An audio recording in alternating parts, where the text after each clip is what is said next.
Guys, Deluded Laguna, YouTube's N'Golo Kante. Now, there's I can't remember the name of the documentary, but it's coming out on BT in early January, sorry.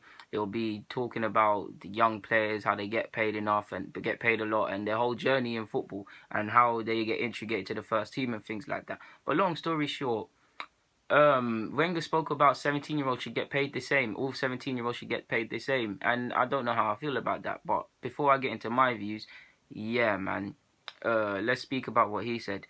If you had a system where the players earn the same up until 17, when they turn professional, they would choose clubs only for sporting reasons. The financial factor is a huge influence on where a player goes, and that's where the system is very poor. When things come too early, it can create bad habits, the feeling you're already there, and you don't have the desire needed to make a big career. It's true. We've seen it happen before when certain players get a lot of money, especially players that come from backgrounds that have been impoverished and things like that. They don't have the careers they could have. Like if we look at Anelka, a 19-year-old, a lot of cash was getting thrown his way. He's had a very decorated career, won several things, but has he reached all his potential? No.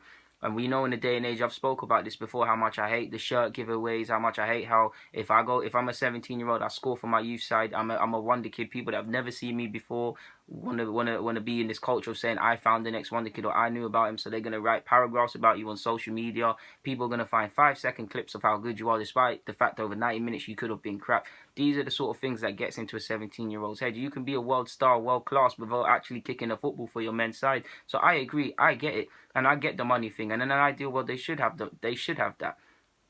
But then we've got to look at it from a different point of view. Like, it is a competitive game. Liverpool, Arsenal, the whole top six, they're all trying to get the same players, the same stars and things like that. If my son at 15, 16 is going to be watched by Liverpool, Spurs, Arsenal again, they're going to want to get involved with him and want him to sign for their club. So how did they then entice and separate themselves? As well as, of course, you want to look at it from the sporting point of view. Would say Spurs, very good academy. They're bringing players through with Poch.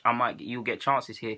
Klopp, bringing through players, you might get chances here. Wenger the same, or you might say, oh, Chelsea is not there. Then you look at the sporting reasons. But say the sporting reasons, like I've just said, with Spurs, Liverpool, and Arsenal are very not even. How do you then decide which club you want to sign for? Obviously, you can say feelings and stuff, but it's then down to the clubs to entice you. It's business at the end of the day. The clubs want the best players, so they need to entice. So, of course, Spurs, Arsenal, Liverpool. Arsenal might say, oh, we'll play you first team straight away. Liverpool might say, we'll play you first team straight away, but we'll buy your mum a house.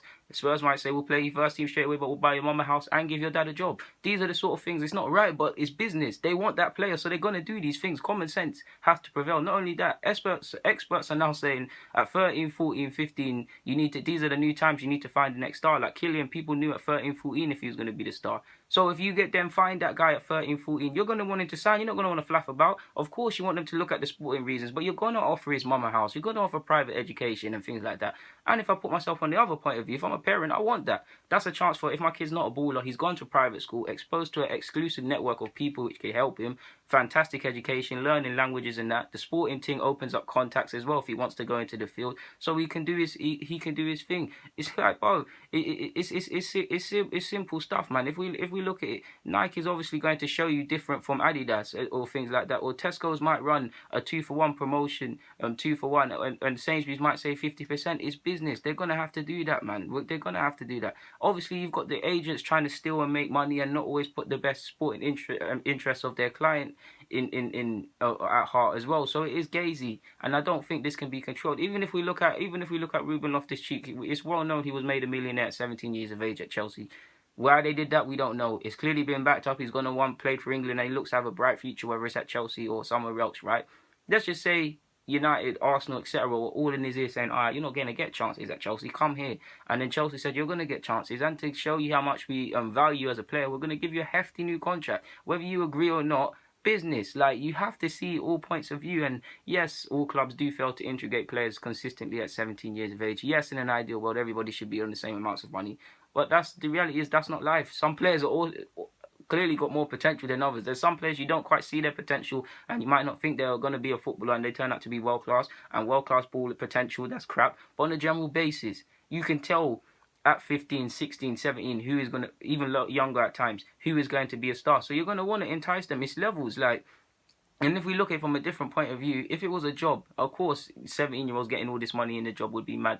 But if you're doing better than people, you're showing you're way more innovative. Why shouldn't you get paid more? Like, why shouldn't you? Like, why shouldn't you? If we have a young Alexis Sanchez in an academy, why should he be paid the same as a young Theo Walcott, for example? His levels is not there. Do you get it? Yes, it will be great from a moral point of view, but yeah, man, it's a job at the end of the day as well, man. So there's no right or wrong answer to this, to be honest with you. It's just down to the individual and the support network to guide them and rather than short-term success and short-term endorsements to ensure that their talent, once they just focus on their talent, everything else will fall into play. Like Ronaldo, of course, he had sponsorships prior to becoming who he is now, but he focused on himself first, and now all the mad endorsements and things like that. AJ the same, yes, he was part of Team GB, but he worked on himself and becoming a better boxer. Now you see their Lynx adverts, the Water adverts, the Westfield adverts, etc., etc. You get the point. Guys, the Luda I'm signing out. There's not much more to be said on that matter, man. But I just saw a couple things, thought throw it together, see if it makes a decent vid. And I hope I've given you guys some value for your content and your time. If I haven't, I apologize. But guys, DG, I'm signing out. Thank you for watching. It means the world.